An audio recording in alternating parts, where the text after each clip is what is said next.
लेना एक न देने दो, कोई मिलना नहीं उससे। ये हमारे अंदर बुराई वहां से घर करी थी और वो आज भी बहुत ज्यादा प्रबल है। इतनी प्रबल होगी हमारे अंदर उस काल के ऊपर आसक्ता कि परमात्मा ने सैकड़ों बार हमें सावधान किया, बेटा मत देखो इस नादान की नादानी को, तुम सावधान रहो, मस्त रहो, अपना भजन करो प्रभु का। क्योंकि हम वहां सतलोक में भी भजन करते हैं, उसको याद करते हैं, अपने आप आनंद आता है, उस प्रभु के उस सार नाम का जाप करते हैं। लेकिन हम अंदर ऊपर से सावधान हुए पर अंदर से कसक हमारी नहीं गई। वो अंतर्यामी परमेश्वर ने हमें रिजेक्ट कर दिया। हम अपने पति भर्ता पद से गिर गए और परमेश्वर ने हमें हृदय से उतार दिया।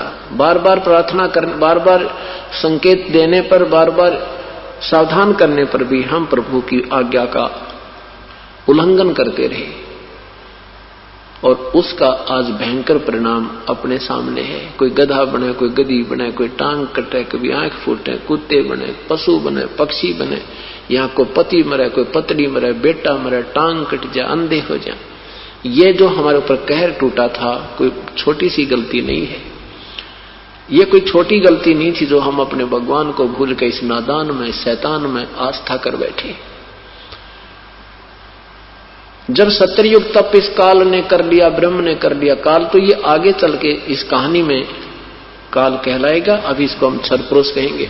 इस क्षर पुरुष ने जब सत्ययुग तप किया, पूरा हो लिया, प्रभु ने कहा कि क्या मांगता है ज्योति निरंजन, तूने 70 युग तक तप किया और तप के बदले केवल राज्य प्राप्त होता है।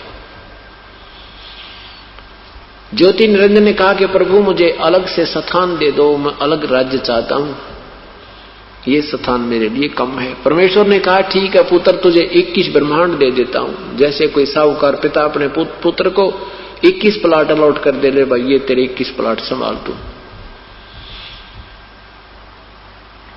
अब ये काल उन 21 प्लॉटों को, 21 ब्रह्मांडों को देख रहा है, प्रसन्न हो रहा है। कभी इस ब्रह्मांड में जाता है, कभी उस ब्रह्मांड में घूमता है।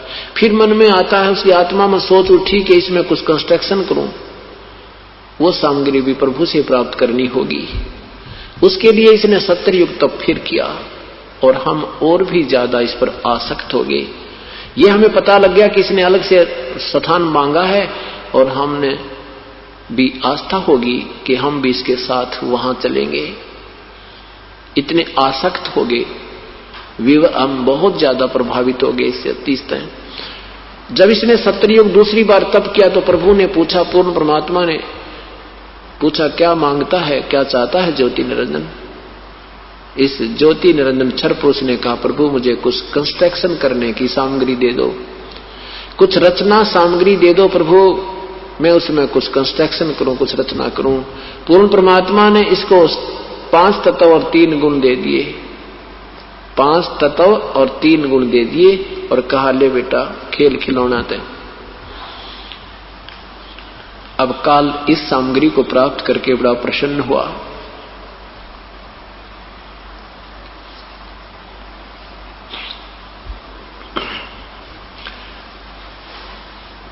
उसके बाद क्या हुआ, इसने सोचा कि ये सब कंस्ट्रक्शन भी होगी प्रभु की कृपा से और इसमें अब मुझे जीव चाहिए, मेरा अकेले का मन नहीं लगता। इसने 64 युग तप फिर किया।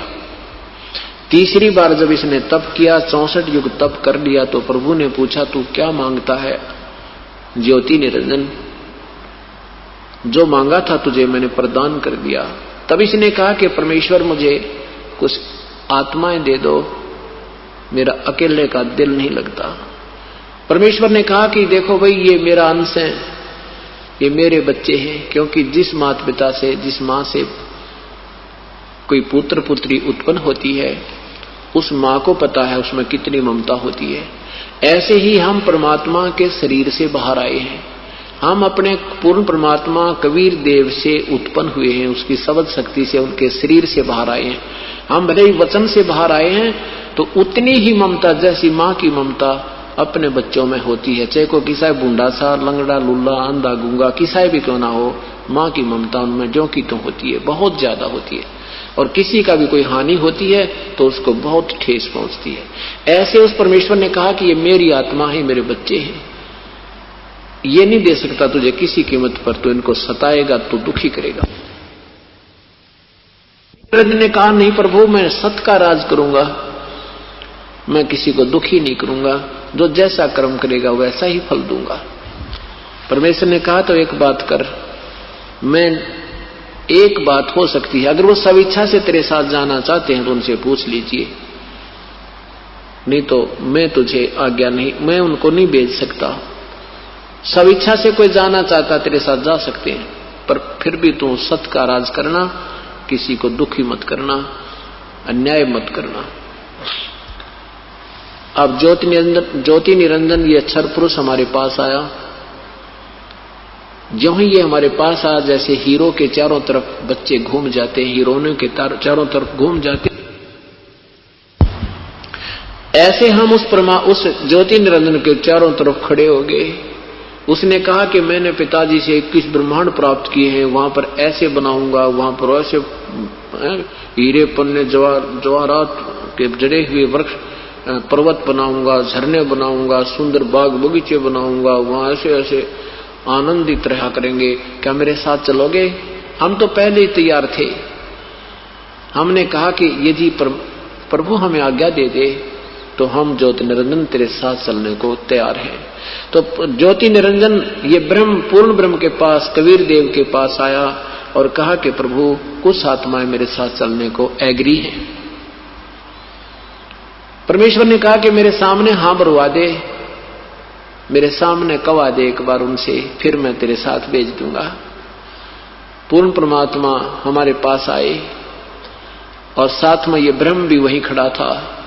परमेश्वर ने कहा कि कौन कौन सी आत्माएं हैं जो इस ज्योति निरंजन के साथ जाना चाहते हैं, वो हंस आत्मा दोनों हाथ खड़ा करके स्वीकृति दें। अब अपने भगवान के सामने नई हिम्मत पड़ी, नीची गर्दन करके सभी शांत हो गए। काफी देर सन्नाटा छाया रहा, तो प्रभु ने दूसरी बार कहा, क्यों भाई तुम बोलते क्यों नहीं? ये तो ज्योति निरंजन कह रहा था कि मेरे साथ जाने को स्वेच्छा से तैयार हैं, क्यों नहीं बोलते तुम? तब एक आत्मा ने खड़ा होकर के, सबसे पहले एक हंस ने खड़ा होकर के स्वीकृति दी कि मैं जाना चाहता हूं प्रभु इसके साथ। परमात्मा ने उसके नंबर नोट किया। उसके बाद हमने देखा कि अब तो बात बन गई, एक ने नंबर ला दिया, फिर तो देखा हम सभी खड़े हो गए। जितने भी आज इस 21 ब्रह्मांड में चींटी से लेकर हाथी तक, रंग से लेकर राजा तक, पशु पक्षी, जो भी जितनी आत्माएं, मच्छर माखी कीटाणु कुछ भी बने हैं, ये सभी आत्माएं सब इच्छा से इस काल के जाल में फंस गई। परमेश्वर ने कहा ठीक है ज्योति निरंजन, जिन जिन आत्माओं ने तेरे साथ आना चाहा है उनकी मैंने सबके नंबर मेरे कंप्यूटर में आ गए। अब मेरे पास उनके सब नंबर हैं, इनको मैं विधिवत तेरे पास भेजूंगा। भाई तू जा अपने 21 ब्रह्मांडों में। ज्योति निरंजन अपने वही ये ब्रह्मांड वही थे पहले, ये 21 ब्रह्मांड सतलोक में ही थे। तो वहां परमात्मा ने हम सभी को क्या किया, जो सबसे पहले जिस आत्मा ने, जिस हंस ने स्वीकृति दी थी, उसकी एक लड़की बना दी, एक युवा लड़की का रूप दे दिया परमात्मा ने अपनी शक्ति तय, और हम सब जीवात्माओं को सूक्ष्म रूप में, जीव रूप में, बीज रूप में उस लड़की के अंदर अंतःकरण में प्रवेश कर दिए। और लड़की से कहा कि बेटी मैं तुझे शब्द शक्ति प्रदान करता हूं, जितने भी जीव ये ज्योति निरंजन कहे तू शब्द से मुख से उच्चारण कर देना, उतने ही सामने ये बच्चे, जवान बच्चे उत्पन्न हो जाएंगे। जितने नर या मादा तू चाहेगी उतने ही उत्पन्न कर सकती है। ये सभी आत्माएं मैंने तेरे अंदर प्रवेश करती हैं। उन 16 पुत्र, प्रथम 16 पुत्र जो थे, उन 16 पुत्रों में से एक का नाम सहजदास है, एक का नाम योग संतान अर्थात योग जीत है। सहजदास से कहा कि सहजदास परमेश्वर ने कहा कि जा सहजदास अपनी बहन को ले जा और ज्योति निरंजन के पास छोड़िया और इसको बता देना कि मैंने इसको सब शक्ति दे दी है, जितने जीव तू कहेगा ये लड़की अपने मुख से उच्चारण कर देगी, उतने ही जीव तेरे यहां उत्पन्न हो जाएंगे। उनका शरीर तेज पुंज का होगा, नूरी शरीर होगा। ज्योति निरंजन उस लड़की को लेकर, जिसका नाम अध्यामाया, प्रकृति देवी, अष्टंगी आगे चलकर पड़ा, उसका नाम अध्यामाया, प्रथम माया और आधी माया भी बोलते हैं, अष्टंगी भी उसी को कहते हैं, दुर्गा भी उसी का नाम है। उस दुर्गा को लेकर के सहजदास ज्योति निरंजन के लोक में आकर के द्वीप में कहा कि ले ज्योति निरंजन, पिताजी ने इस बहन को भेजा है और जितने सब जीव तू कहेगा उतने ही ये उत्पन्न कर देगी, इसके पास सब शक्ति है। इतना कह करके इस लड़की को वहां छोड़ करके सहजदास वापस आ गया।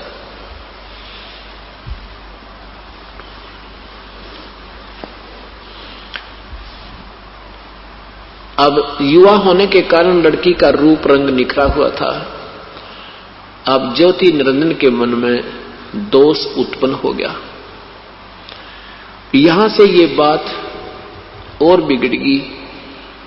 उस ज्योति निरंजन ने लड़की के साथ बलात् करना चाहा, जबरदस्ती करना चाहा, तो लड़की ने कहा कि ज्योति निरंजन, मुझे पिताजी ने सबद शक्ति प्रदान की हुई है और जितने जीव तू कहेगा मैं उत्पन्न कर दूंगी, तू ये दुष्कर्म मत कर मेरे संग। और देखो, तू मेरा बड़ा भाई, मैं तेरी छोटी बहन हूं और बहन भाई का ये पाप, ये कर्म महापाप का भागी होगा, तू ऐसा जुल्म ना करे। लेकिन इस ज्योति निरंजन ने एक नहीं सुनी और ये विषय वासना के वश हो गया, रजोगुण ज्यादा प्रभावित हो गया।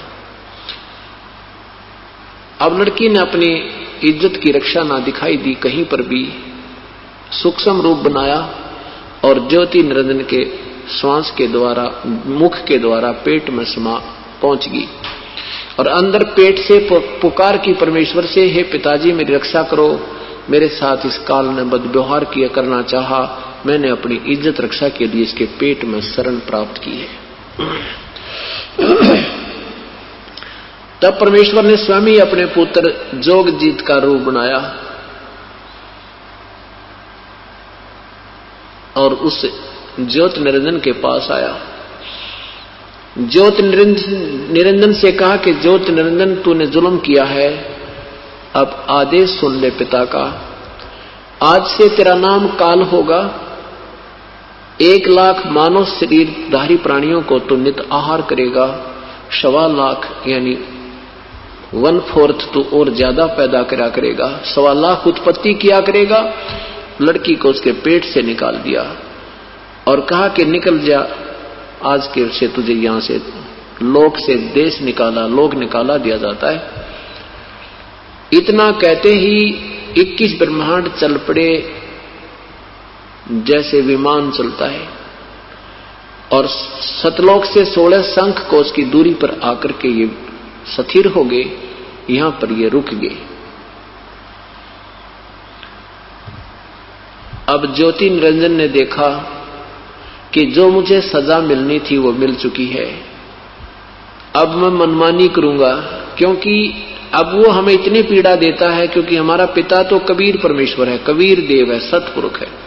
ये हमारा पिता नहीं है, ये तो हमारा भाई है और इसको कति रहम नहीं हमारे। यहाँ किसी की टांग कटे, किसी की आंख फूटे, किसी का बेटा मरो, किसी की बहन मरो, कोई भाई मरो, चाहे ऊपर से ओले गिरो, चाहे भूकंप आओ, चाहे दरिया फ्लड में बह जाओ, मरो कटो कुछ करो, पर इसने अपना उल्लू सीधा करना है और बाई फोर्स सूझबूझ से यहाँ सृष्टि उत्पत्ति करवाता है। विषय वासना, ये तीनों गुण इतने जबरदस्त भर दिए जिसके कारण ये प्राणी विवश है और संतान उत्पत्ति ये अवश्य करके मानता है। किसी भी धूखंड रुकवे से ये काल का बहुत सुनियोजित जाल है। अब ज्योति निरंजन ने दुर्गा से कहा कि अब मेरा कौन के बिगाड़ेगा, अब मैं अपनी मनमानी करूंगा। उस दुर्गा के साथ फिर दुर्व्यवहार करना प्रारंभ किया। अब दुर्गा ने देखा कि ये बिल्कुल नहीं मानने वाला है और कोई स्थान नहीं तेरी रक्षा का, और पिता के साथ मैंने बदतमीजी करके हम वहां से अपने भगवान से धोखा देकर उसके हृदय से उतर चुके हैं। फिर भी इसने सोचा कि इसको मैं किसी प्रकार मना लूं, मेरे पास शब्द शक्ति है और मैं सब जीव उत्पन्न कर दूंगी। इसने फिर विनय की दुर्गा ने कि निरंजन तो मेरी बात मान ले, ये मैथुन सृष्टि मत प्रारंभ कर, इसमें जीव बहुत दुखी हो जाएंगे और तू जितने प्राणी कहेगा मैं उत्पन्न कर दूंगी। फिर भी कहा कि एक बात सोच विचार करके, पहले तो और मैं एक ही पिता से उत्पन्न है, तू मेरा बड़ा भाई, मैं तेरी छोटी बहन। फिर भी इस अपनी इज्जत रक्षा के लिए और विनय करती है और अपनी एक बात समझाने की चेष्टा करती है कि तू यही बात समझ ले कि मैं तेरे पेट से निकल कर आई हूं, तेरी बेटी होगी, तो यही रहम कर ले। पर इसके मन में 19-21 का कोई अंतर नहीं आया।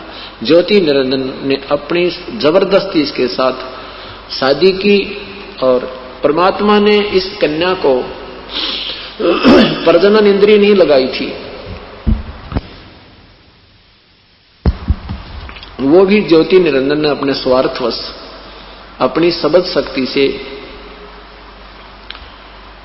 प्रजनन इंद्रिय लगाई और साथ में शादी की, जबरदस्ती शादी की। एक ब्रह्मांड में एक ब्रह्मलोक बना रखा है।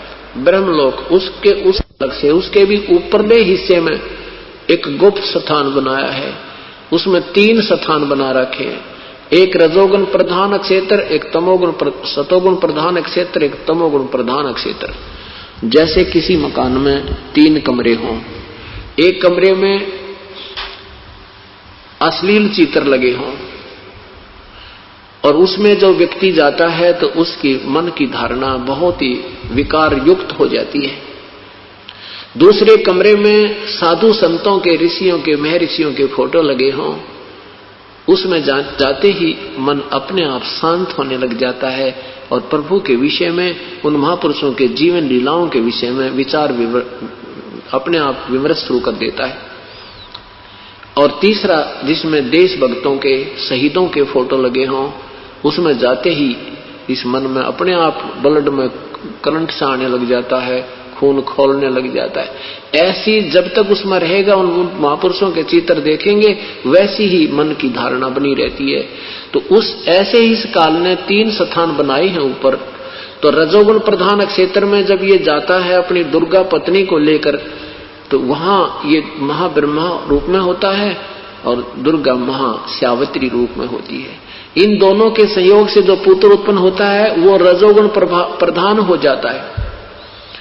वो जो पुत्र होता है, जैसे माता पिता की वृत्ति होती है, ऐसी ही उस बच्चे में समावेश हो जाती है और उसको रजोगुण युक्त करके वो पैदा कर देते हैं और उसके बाद उनको एक अलग से जो है ना रख देते हैं बेहोश करके, और अपनी सिद्धि से उनको फिर परवरिश करते रहते हैं।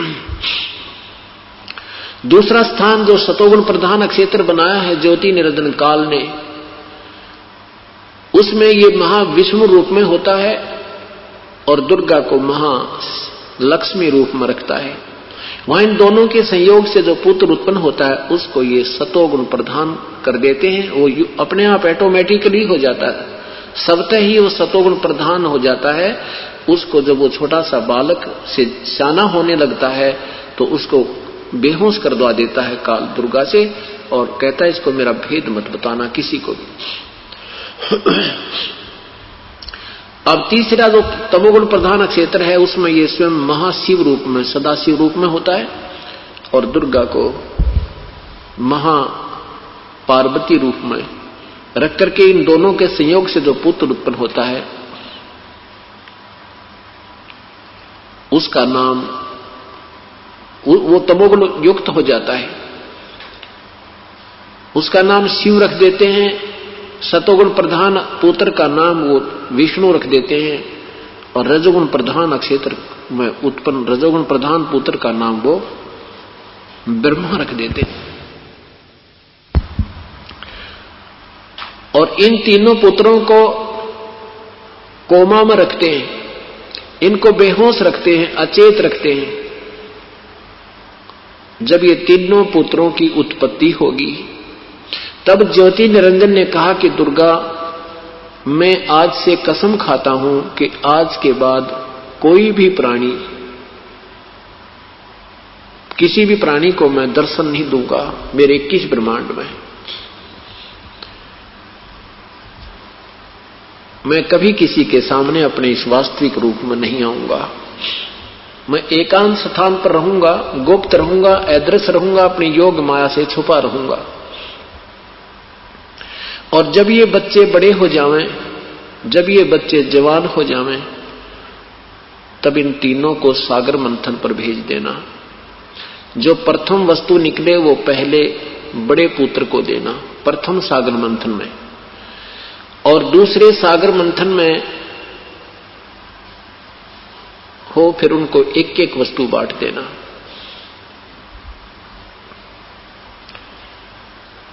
अब दुर्गा ने कहा कि ज्योति निरंजन तू सारी मनमानी कर रहा है, एक नहीं मानता मेरी, अब तू मेरे साथ तो रह ले, कम से कम इन 21 ब्रह्मांड का संचालन मैं कैसे कर पाऊंगी, आप मेरे साथ रहो। लेकिन काल ने यह स्वीकार नहीं किया, क्योंकि 1 लाख प्रतिदिन प्राणियों को भून कर खाएगा। ए भगवान, उसको कोई देख ले तो यहां रह नहीं सकता प्राणी, या किसी चीज में आस्था नहीं रहेगी उसकी, कि ये सब यहां फंसाने का कारण है, हमें यहां रोके रखने के लिए अस्थायी एक अक्षणिक सुख दिखा रखा है काल ने। ये पूर्ण रूप से समझ में आ जाए। अभी हमने देखा नहीं है, अभी हमने कोई विशेष वो डर नहीं बना हमारे।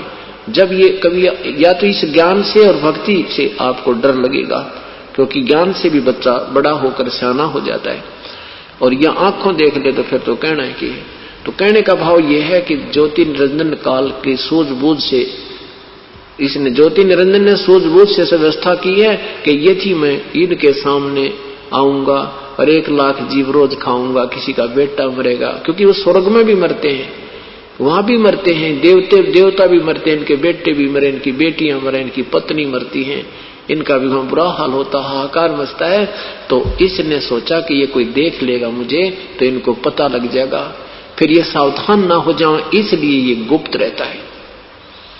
21वें ब्रह्मांड में इसने एक ही स्थान इतना बड़ा चौड़ा ले रखा है जिसमें 5 महाब्रह्मांड, 5 ब्रह्मांडों के इक्विवेलेंट, अर्थात एक महाब्रह्मांड के तुल्य स्थान वहां रखता है। उसमें एक तपतशिला है, उस तपतशिला से काफी दूर इसने अपना स्थान बनाया है, गुप्त रहता है, वहां ये वास्तविक रूप में रहता है। और इस ब्रह्मलोक में ये महाब्रह्मा, महाविष्णु, महाशिव रूप में रहता है। एक सिद्धि होती है जो नाना रूप बना सकती है। तो इसने कहा कि ठीक है, जब ये बच्चे सियाने हो जाएं तो इस, और मेरा भेद मत देना। अब दुर्गा इसके वश होगी, दुर्गा इसके विवश होगी, इसकी हर बात की आज्ञा का पालन करती है। और इसने आदेश दे रखा है कोई भी जीव यहां से निकल ना जावे, किसी को सद्बुद्धि ना आ जावे, कोई भक्ति पूर्ण संत की ना कर लेवे।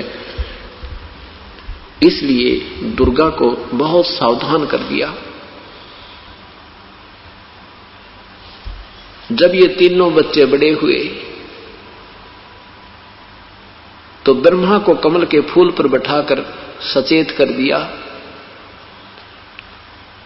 देवी भागवत महापुराण 3रे स्कंद में नारद जी को, अपने पुत्र को ब्रह्मा जी बता रहे हैं कि नारद जी, मैं जब मेरी जब उत्पत्ति हुई, मैं कमल के फूल पर बैठा था, मुझे नहीं मालूम इस अगाध जल में मैं कहां से उत्पन्न हो गया, कौन मेरी सृष्टि करने वाला पिता है। और इस जल में कोई देखा कि इस कमल का कहीं ठिकाना होगा, वो देखा तो इसका कहीं और छोर नहीं मिला। उसके बाद मैं कमल के फूल पर फिर आकर बैठ गया तो आकाशवाणी हुई कि तप करो। मैंने 1000 वर्ष तक तप किया। उसके बाद आकाशवाणी हुई कि सृष्टि रचो, तो मैंने सोचा किसकी सृष्टि रचूं, कोई स्थान तो नजर आ नहीं रहा, सब जगह जल ही जल है, जल में एक कमल है। उसी समय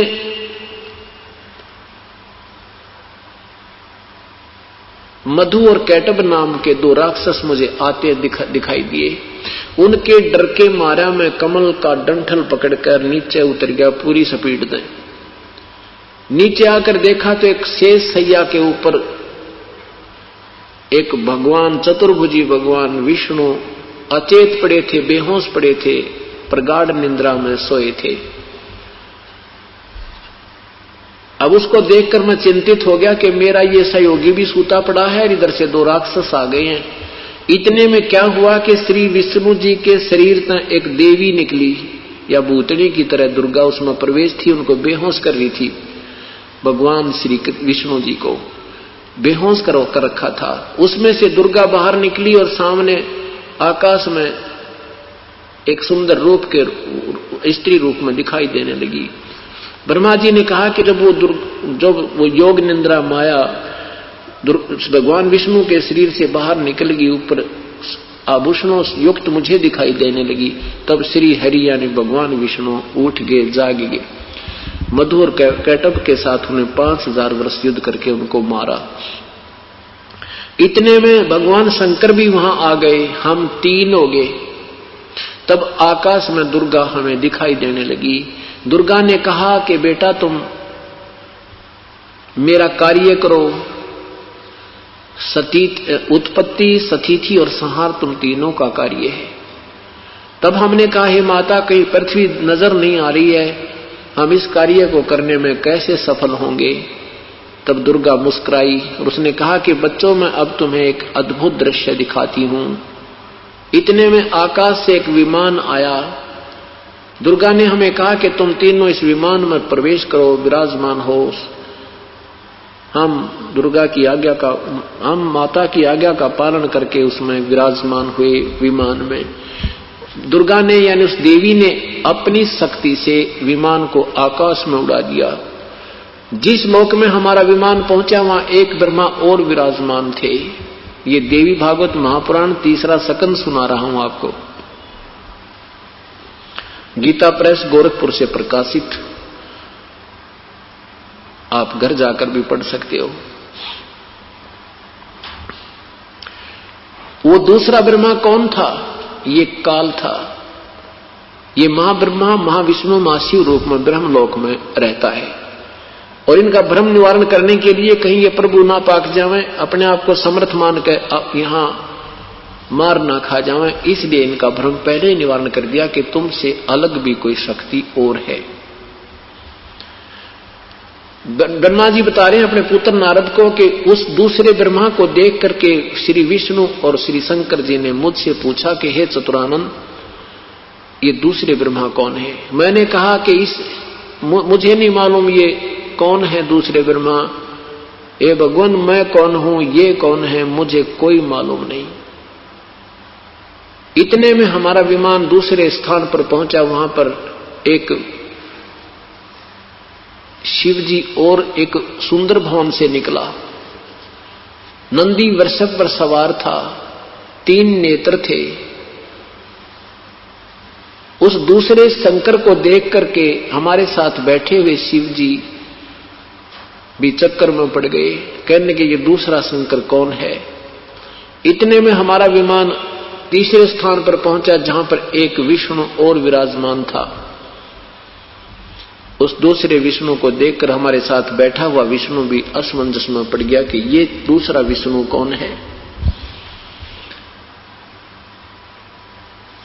इतने में हमारा विमान आगे चला। एक सुंदर द्वीप, एक बहुत बड़े समुद्र में पहुंचा। वहां एक सुंदर द्वीप था, उस पर एक मनोहर पलंग बिछा था, उस पर एक दिव्य रमणी बैठी थी। उस देवी के पास जाकर के हमारा विमान रुक गया। हम विमान से नीचे उतरे। पहले तो हमने कहा कि हम नहीं जानते इस देवी के विषय में, ये कौन स्त्री है। तब भगवान विष्णु ने ध्यानपूर्वक देखा कि हो ये तो अपनी माता है, और इसको मैंने देखा था जब मैं छोटा सा बालक रूप में था। ये मुझे पालने में झुला रही थी, मैं अपने पैरों के अंगूठों को चूस रहा था। इतना तो मुझे याद है, क्योंकि इस काल ने वो इसको दृष्टि दे दी का विष्णु जी को, कि इन्होंने अपने बचपन की याद आ गई। उसके बाद भगवान विष्णु ने दुर्गा की स्तुति की, स्वरूपा हो, ये संसार तुम्ही से उद्भासित हो रहा है। मैं ब्रह्मा तथा विष्णु, हमारा तो आविर्भाव और जन्म, आविर्भाव माने जन्म और तिरोभाव में मृत्यु होती है, हम अविनाशी नहीं है। तुम ही अविनाशी हो, प्रकृति देवी हो, सनातनी और प्रकृति देवी हो। भगवान शंकर ने कहा कि हे माता, जब आप ही से ब्रह्मा भी उत्पन्न हुए हैं, आप ही से विष्णु जी की भी उत्पत्ति हुई है, तो ये तमोगुण लीला करने वाला शंकर क्या तुम्हारी संतान नहीं हुआ? अर्थात तू मेरी भी मां है।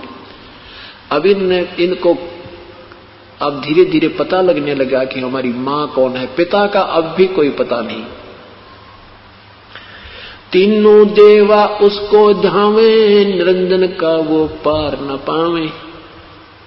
अभी भी इनको नहीं मालूम कि वास्तव हमारा पिता साकार है कि निराकार है।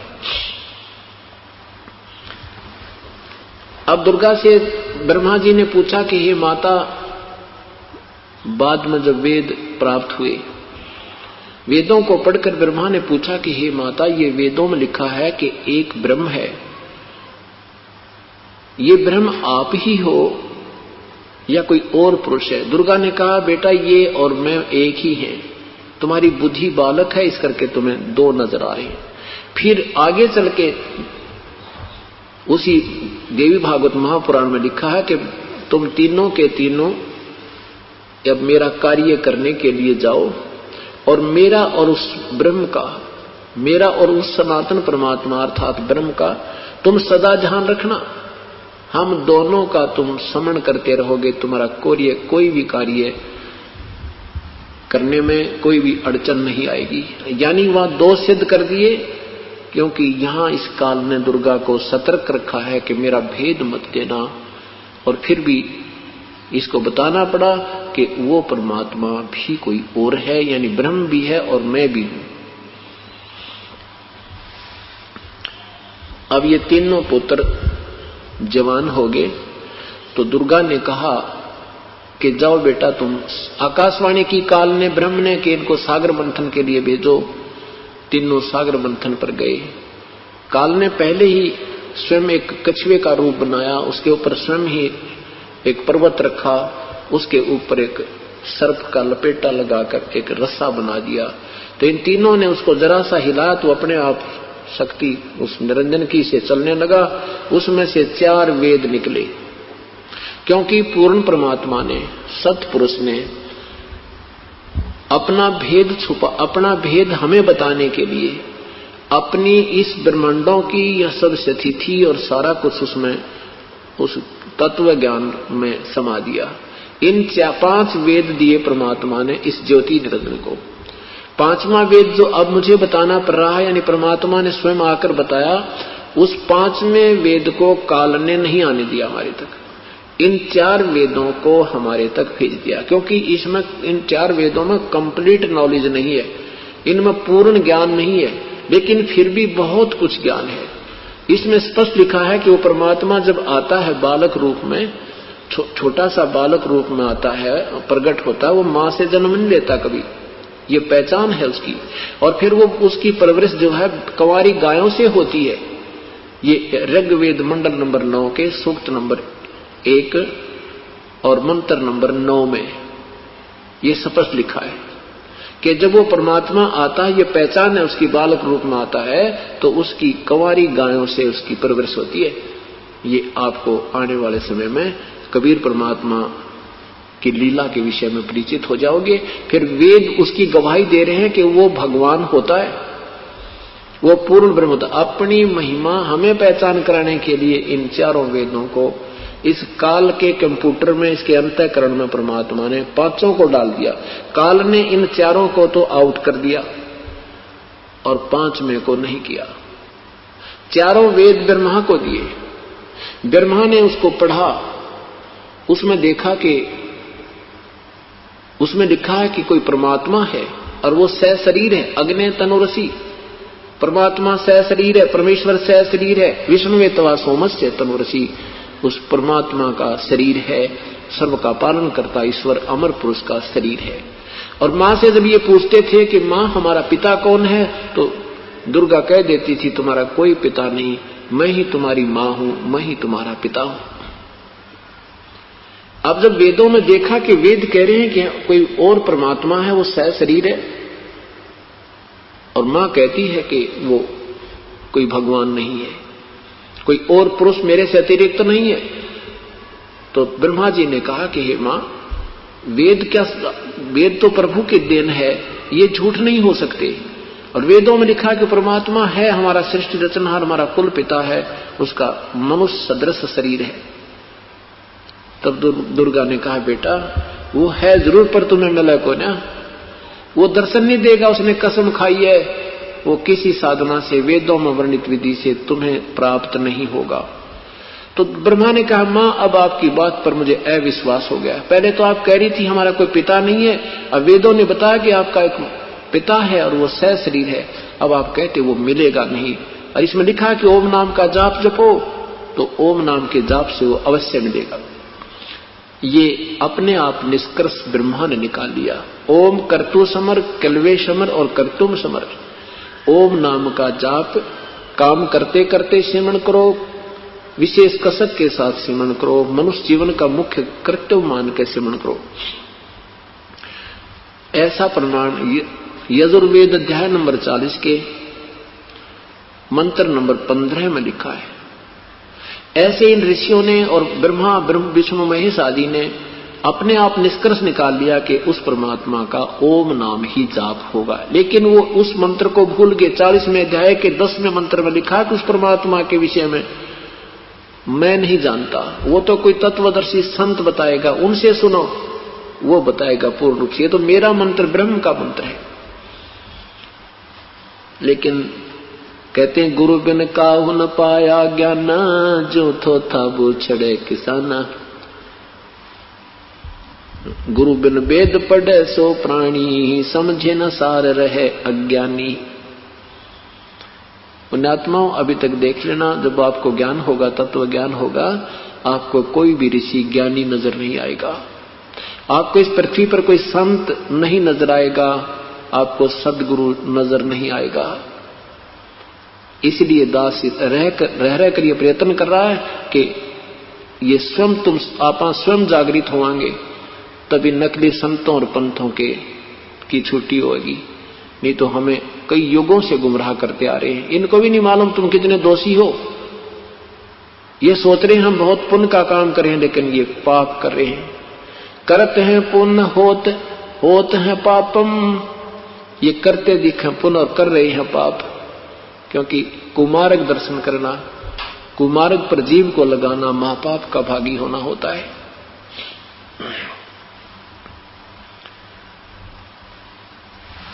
अब ब्रह्मा ने कहा कि मां मैं आपकी बात को नहीं मानूंगा और मैं पिता के दर्शन करके ही रहूंगा। दुर्गा ने कहा बेटा यदि तुझे पिता के दर्शन नहीं हुए तो तू क्या करेगा? कि मैं तुझे शकल नहीं दिखाऊंगा।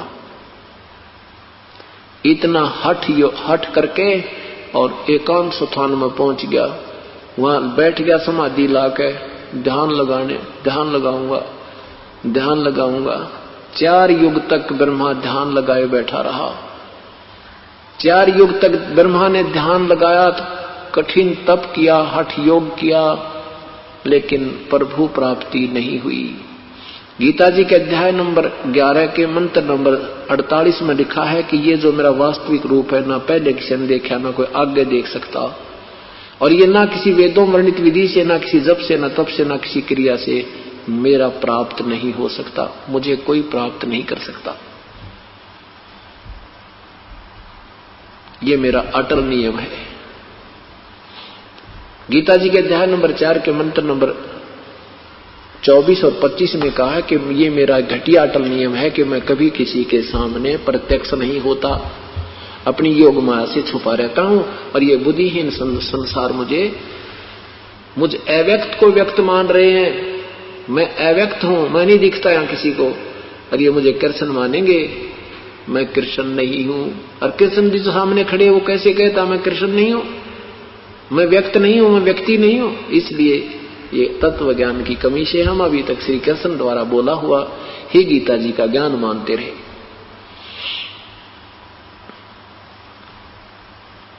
अब 4 युग तक जब समाधि लगा करके ध्यान मस्त होकर के ब्रह्मा बैठा रहा, कुछ भी प्राप्ति यानी वो प्रभु के दर्शन नहीं हुए। ये अंदर शरीर में जब ये प्रवेश कर जाता है तो इसमें पूरे ब्रह्मांड का चित्र है, जैसे टीवी के ऊपर चैनल बने होते हैं, जैसे टेलीविजन में चैनल होते हैं, जौन सा ऑन हो गया उसी का कार्यक्रम आपको दृष्टिगोचर हो जाता है। ऐसे ही शरीर में जब ध्यानस्थ प्राणी हो जाता है तो कोई भी ऑटोमेटिकली, कोई भी उसके अभ्यास से कुछ चैनल ऑन हो गया तो उसको देखते देखते यू हजारों वर्षों तक बैठा रहता है। ना वो तो बैठा नहीं जा सकता, यो मन 1 सेकंड भी ना टक है।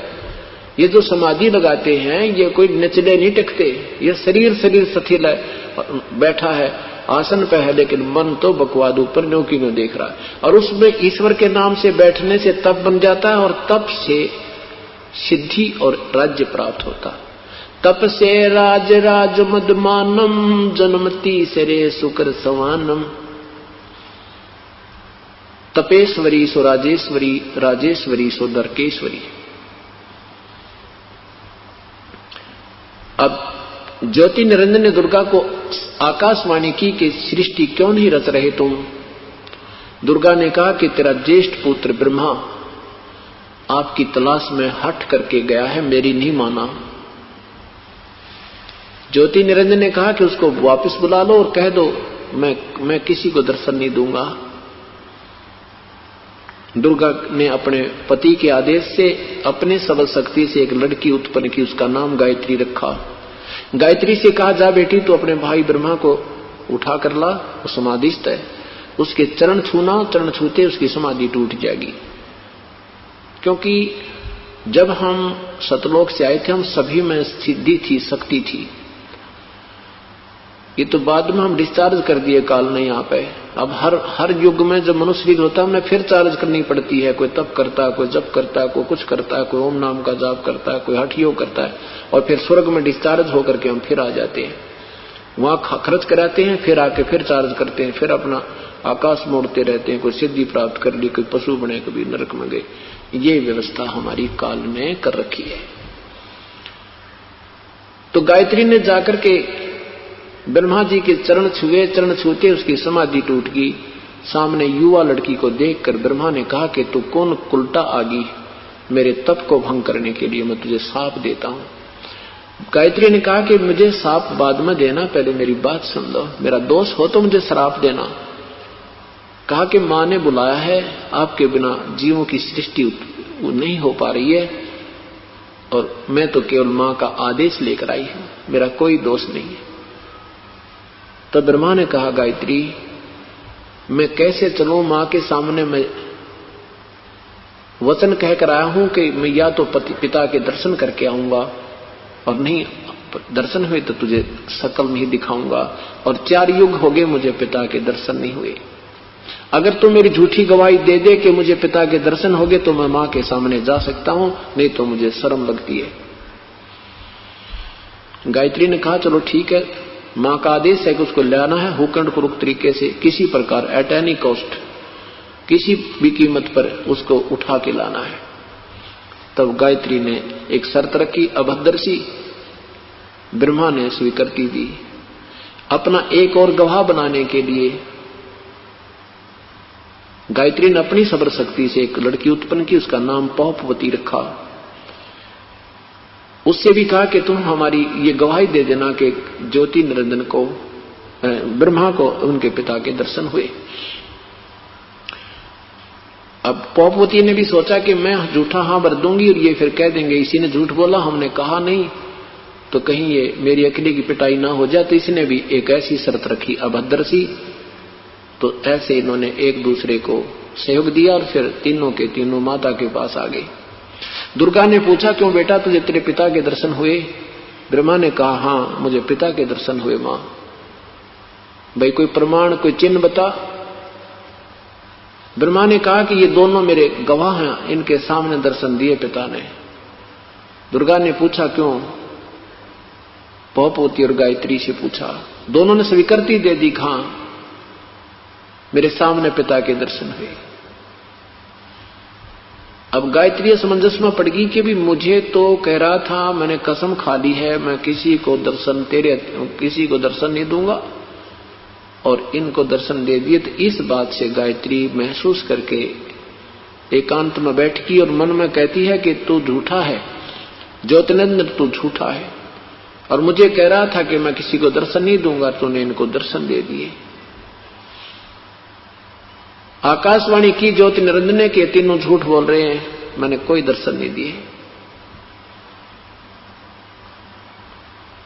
अब तब दुर्गा आई करड़ी सी होकर, आके तीनों से कहा कि मुझे आकाशवाणी हुई तुम्हारे पिता की, वो कहते मैंने कभी किसी को दर्शन नहीं दिया, झूठ बोलते। तो तीनों हंसने लगे और कहने लगे, मां कहने लगे हमने तो आपके सामने, ब्रह्मा ने कहा कि आपके सामने आने में शर्म लगे थी, इसलिए झूठ बोलनी पड़गी, दर्शन नहीं हुए थे। तब दुर्गा ने श्राप दे दिया तीनों को। ब्रह्मा को श्राप दिया कि तेरी पूजा जग में नहीं होगी, और ये वेदों के पढ़ने वाले तेरे जैसे कपटी और झूठे होंगे, इनको ज्ञान कुछ होगा नहीं, और ये प्रभु पाके रहेंगे, दुनिया को गुमराह किया करेंगे, तेरे वंशज भी तेरे जैसे ही पाखंडी होंगे। ऐसा श्राप दे दिया। इस श्राप को पाकर के ब्रह्मा बेहोश हो गया। काफी देर में होश में आया। गायत्री को श्राप दिया कि तू गाय बनेगी और तेरे कई सांडपति होंगे। पोपवती को श्राप दिया कि तू एक गंदे स्थान पर उत्पन्न होने वाली जड़ी होगी, केवड़ा केतकी नाम की जड़ी होगी, गंदगी में उत्पन्न होया करेगी। तीनों को श्राप देकर के दुर्गा विष्णु जी के लोक को चली।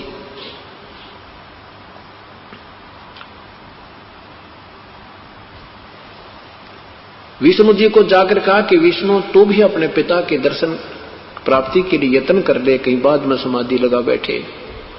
विष्णु जी वहां से चल पड़े, शेष नाग के लोक में पहुंच गए। अब शेष नाग ने देखा कि तेरी जुरिडिक्शन में और तेरी परमिशन के बिना ये कौन आदमी आ रहा है बेधड़क होकर। तेरी जुरिडिक्शन में तो चिड़िया भी पैर नहीं मार सकती, पर नहीं लगा सकती, यानी अपनी अपनी शक्ति में सभी यहां इस काल के लोक में आंडी पाके बैठे हैं। अपने से बड़ा कोई नहीं मानता किसी ने, और अपनी जुरिडिक्शन सीमाएं बांट रखी है न। कुत्ते ने अपनी बांट रखी है, राजा ने अपनी बांट रखी है, जोटे ने अपनी बांट रखी है, और इन भगवाना ने अपनी बांट रखी है। इसमें कोई डिस्टर्बेंस कर दे तो मरने मारने को ये तुरंत तैयार रहते हैं। अब ज्यों ही विष्णु जी को उस लोक में आया देखा तो शेष नाग ने देखा कि ये कैसे आदमी बेधड़क आ रहा है, इसने तेरा बिल्कुल खौफ नहीं, अपनी प्रभुता और अपना खौफ दिखाने के लिए, पूर्व सूचना देने के लिए अपने 1000 फूलों से फुंकारा छोड़ दिया, जहर का, विष का। जैसे धुंध होती है ऐसे विष्णु जी के चारों तरफ धुंध टाइप होगी, और विष्णु जी का शरीर कति काला हो गया, जैसे स्प्रे पेंट हो जाता है। अब श्री विष्णु जी ने देखा कि ये नादान सर्प ने, मैंने इसको कुछ कहा नहीं, छेड़ा नहीं, अभी तक कोई इसके साथ बदव्यवहार नहीं किया, इसने मेरे साथ ऐसा बदव्यवहार किया, इसको अभी ठीक करता हूं, इसको मार डालता हूं। तो उसी समय आकाशवाणी की ज्योति निरंजन ने कि विष्णु अब तू इसको कुछ मत कहना, अगर तुम ऐसे ही लड़दड़ मरने लगे तो यहां सृष्टि कैसे रची जाएगी, वापस जाओ, इसका तू बदला लेना। एक समय तेरा जन्म होगा द्वापर युग में श्री कृष्ण रूप में, और ये काली देह में वहां उत्पन्न होगा, तब तू इसने वहां अपना बदला ले लेना, अब मत कुछ मत कहना। और जाके अपनी मां को बहुत साफ साफ बता दे और सुन ले, मैं कभी किसी को दर्शन नहीं दूंगा, और कहीं तू ब्रह्मा की तरह झूठ बोलेगा तो तेरा भी ब्रह्मा वाला हाल हो जाएगा। विष्णु वापस गए। मां ने पूछा, बेटा तेरे पिता के दर्शन हुए? विष्णु जी ने कहा कि नहीं माता, मुझे पिता के दर्शन नहीं हुए। दुर्गा ने सीने से लगा दिया और कहा बेटा तू सतवादी होगा, तेरी जग में कीर्ति होगी, ये मेरा आशीर्वाद तेरे साथ है। और फिर बोली आजा मैं तुझे तेरे पिता दिखा दूं। अब ऐसे खिलौने देकर बड़ो रखे हम सारे। विष्णु जी से कहती है कि ध्यान लगा तेरे शरीर में, पहुंच यहां सहस्रार कमल में। सहस्रार कमल में पहुंचा तो वहां कहते जलमल जलमल जो दिलमल जलमल जलमल होई, और यही तेरा पिता ज्योति निरंजन सोई, कि ये तेरे पिता के दर्शन है, बस बेड़ा पार हो गया तेरा। अब विष्णु जी प्रसन्न हो गए कि मुझे पिता के दर्शन प्रकाश रूप में हो गए, वो ज्योतियां देख ली। तो ब्रह्मा वापस विष्णु जी ने कहा मां मैं अति प्रसन्न हूं। उसके बाद दुर्गा शिव के पास गई, शिव के लोक में। शिव जी से कहा बेटा तो भी अपने पिता के दर्शन करने की ट्राई कर ले, तेरे दो भाइयों को तो मिला नहीं। अब शंकर भगवान इस बात में समझदार निकले कि जब मेरे दो भाइयों को पिता नहीं मिले तो मैं क्यों व्रत प्रयत्न करूं। दुर्गा से कहा मां, जब मेरे दो भाइयों को भगवान मेरे पिता के दर्शन नहीं हुए, उनका ऐसा कोई नियम है, तो मैं तो ट्राई ही नहीं करता, मैं प्रयत्न नहीं करता। मेरी एक प्रार्थना आपसे। दुर्गा ने कहा बोलो। हे मां, मुझे अमर कर दे, मैं कदे ना मरूं, मुझे ऐसा वर दे दे। दुर्गा ने कहा बेटा ये कभी नहीं हो सकता। यहां तो जो उत्पन्न हुआ है 21 ब्रह्मांड में उसकी मृत्यु निश्चित है, और जो मर गया जन्म जरूर पुनर्जन्म अवश्य है पुत्र, ये तो मेरे काबू से बाहर की बात है। हां तुझे एक विधि बता दूंगी जिससे तेरी उम्र सबसे बड़ी हो जाएगी। शिव जी ने कहा कि मां यही कृपा कर दो। तब दुर्गा ने कहा बेटा अपने श्वासों की प्रक्रिया को कम करो, तुम्हारा शरीर श्वासों से निर्धारित होता है, श्वास कम से कम लो, ज्यादातर मेडिटेशन ध्यान करके प्राणायाम करके सूक्ष्म श्वास बना लो, श्वास कम लिया करो, अपने 10वें द्वार के पास अपने श्वासों को रोक लिया करो, ऐसा अभ्यास करो जिससे तेरी उम्र बड़ी हो जाएगी। तो ये हम देखते हैं कि भगवान शिव जी ज्यादातर समाधिस्थ ही रहते हैं। इस कारण से सात ब्रह्मा की मृत्यु के उपरांत एक विष्णु जी की मृत्यु है, और 7 विष्णु की मृत्यु के उपरांत एक शिव की मृत्यु है। ब्रह्मा जी की आयु का कल आपको प्रमाण दिया था, कितनी लंबी चौड़ी उम्र है, 1008 चतुर्युग का दिन, इतनी ही रात्रि हम, और फिर 30 दिन का महीना, 12 महीने का एक वर्ष, 100 वर्ष की आयु ब्रह्मा की, और उससे 7 गुना विष्णु की, और विष्णु जी से 7 गुना शिव की। परमात्मा कहते हैं एती उम्र बुलंद मरेगा अंतरे, इतनी लंबी भी उम्र होगी तो भी मरे पार पड़ेगी, क्योंकि किस ब्रह्मांड में कोई जीव स्थायी नहीं है, वो स्थिर नहीं है, अविनाशी नहीं रह सकता। तो भगवान शिव जी इसी बात से प्रसन्न हुए और अपनी साधना करने, उसी तरह रहने को स्वीकार किया। अब उधर से ज्योति निरंजन ने कहा कि दुर्गा तूने इनको श्राप नहीं देना था, अब मैं तुझे श्राप देता हूं, द्वापर युग में तू पार्वती होगी और तेरे 5 पति होंगे। दुर्गा ने कहा कि ज्योति निरंजन, मैंने अपने पैर पे आप कवाड़ा मार रखा है, हम तेरे वश हो गए हैं, हमने अपना पति छोड़ दिया, अपना कुल मालिक छोड़ दिया, अब तू कितने नाच नचा ले, मुझे नाचना पड़ेगा। एक तरफ से तो कहता है कि तू कंट्रोल कर 21 ब्रह्मांड को, और बच्चों ने गलती की, मैंने जरा सी सजा दे दी तो तूने ऊपर से मुझे वो सजा दी, तू जो कहेगा वैसे मुझे करना ही पड़ेगा। कुछ दिनों के बाद क्या किया ज्योति निरंजन ने, दुर्गा से कहा कि इन बच्चों को अब तू सृष्टि उत्पन्न कर, जीव उत्पन्न कर मेरे लिए, आहार तैयार कर मेरा। दुर्गा ने तीनों से कहा बेटा तुम मेरे से शादी करके पुत्र उत्पत्ति करो, बच्चे उत्पन्न करो। तीनों देवताओं ने कहा हे माता ऐसा पाप।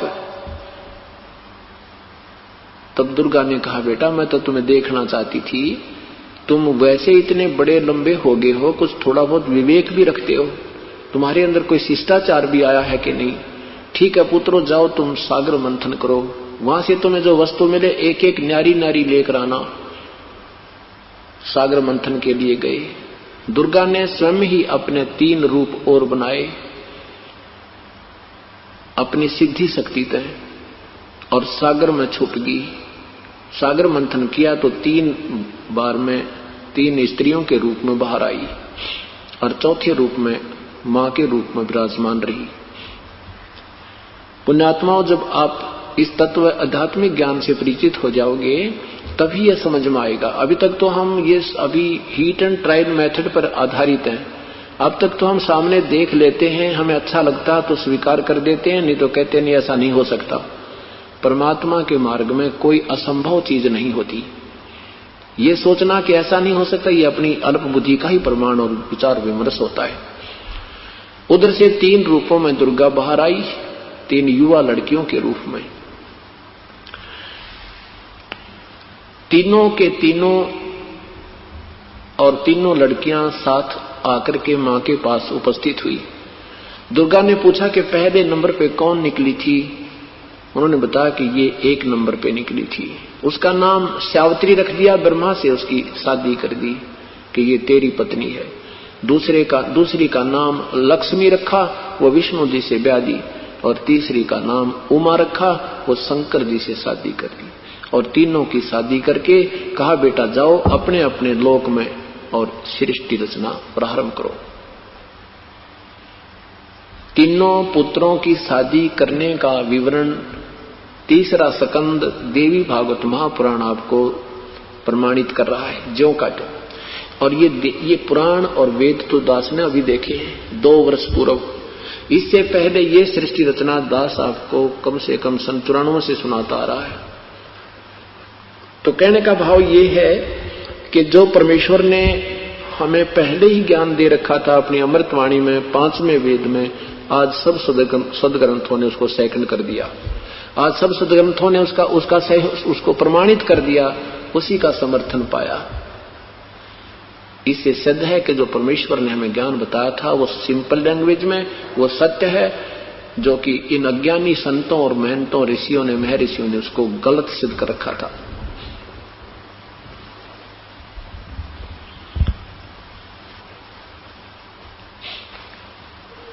अब यहां से ये सुर और असुर उत्पन्न होने शुरू हुए। ब्रह्मा जी के वंशज ऋषि ब्राह्मण कहलाने लगे। ये अलग अलग तीनों की व्यवस्था होगी और सुर और असुर यानी देव और राक्षस भी उन्हीं के वंशजों से बन गए, क्योंकि जिन्होंने मंत्र वही याद किए, जाप किए, उनमें सिद्धियां आ गई, विकार त्यागे नहीं, बुराई करते रहे, शराब मदिरा पीते रहे, मांस खाते रहे, उनको राक्षस कहने लगे। तो पहले शराब मांस तमाकू प्रयोग करता था, भांग खाता था, नहीं मानता था, बार बार कहने से तो उसको गांव से निकाल देते थे। उस घर के सदस्य को गांव से अपने घर से निकाल देते थे, गांव से निकाल देते थे कि ये तो औरों को भी खराब करेगा। तो फिर वो जंगल में मनमर्जी करते थे और उनके साथ द्वेष करते थे अन्य के साथ, इसलिए वो राक्षस पदवी पर आ जाते थे। अभद्र व्यवहार करते थे, खाने पीने में कोई कंट्रोल नहीं करते थे और साथ में जाप भी करते रहते थे, सिद्धियां भी प्राप्त करते रहते थे। इस प्रकार ये बातें बिगड़ गई। अब यहां परमात्मा सुना रहे हैं धर्मदास जी को ये सृष्टि रचना के विषय में। अब परमात्मा अपनी साधारण वाणी में जो पहले ही हमें वर्णन किया था वो सुनाते हैं, सुनाया था उसको आपको सुनाते हैं। धर्मदास ये जग बोराना, कोई न जाने पद निर्वाणा। धर्मदास जी को परमात्मा कह रहे हैं, धर्मदास ये सारा संसार विचलित है, ना ब्रह्मा को मालूम, ना विष्णु जी को मालूम, ना शिव जी को मालूम। इनको स्वयं नहीं पता हम कहां से उत्पन्न हुए, हम कौन हैं। ये काल का एक भयंकर जाल है। ये आम जीव के समझेगा, नादान ये महर्षि बने फिरे, ये संत ये सुने सुनाए दंत कथा सुनाकर दुनिया को पीछे लगा बैठे, इनके पास खाकर नहीं है। खुद ब्रह्मा विष्णु महेश को मालूम नहीं तो इनके उपासकों को क्या ज्ञान हो सकता है। स्वयं शिक्षित समाज अब विचार करेगा। धर्मदास ये जग बोराना, कोई न जाने पद निर्वाणा। यही कारण मैं कथा पसारा, जग से कहिए एक राम न्यारा। इन सब से अलग है वो प्रभु। अभी तक इस निर्वाण पद को कोई नहीं जानता, वास्तव पूर्ण मोक्ष मार्ग को नहीं कोई जानता। सब विचलित हैं, अपनी अपनी दंत कथा सुना रहे हैं। इसलिए मैंने तुझे ये कथा विस्तार से सुनाई है। यही कारण मैं कथा पसारा, जग से कहिए एक राम न्यारा।